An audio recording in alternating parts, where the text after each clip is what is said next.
When I was in primary school, I overheard my dad talking to my mom that he won't be coming to the recognition day because I came only second in class and not the first. Not to mention that I grew up in a very conservative Catholic family and I'm also gay. I was taught that if I was gay, I was going to be damned to hell. So I really had struggled growing up. I remember that I just want to be accepted. If God is perfection and God is so perfect, then when He created me, He didn't make any mistake. I remember growing up that I had a lot of self-hatred and was constantly battling with depression on my own.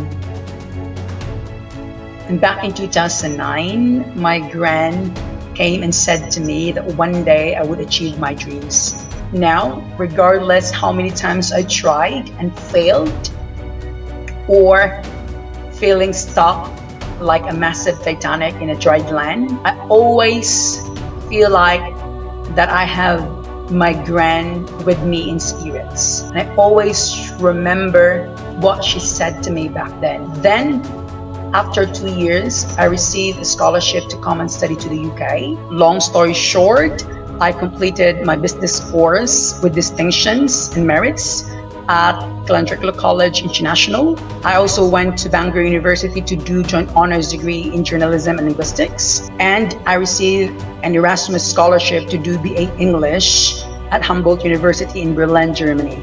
That is why I'm eternally grateful for the opportunity that I was given, because all those experiences abroad and here in the Philippines lead me to where I am now. It changed my life, literally, in my perspective. Now my ultimate goal is to set up an international educational trust so I can pay back and help others create their own stories. But for now, it gives me a great pleasure helping professionals worldwide achieve the score requirements so they can better their lives and achieve their dreams abroad.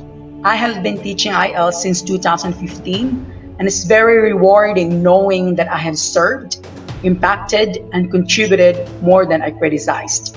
Now, if I can make it to the UK at 18 where I had no family and friends, if I can recreate my stories, I know you can as well. My name is Roland, and I'm the founder of iEngtests.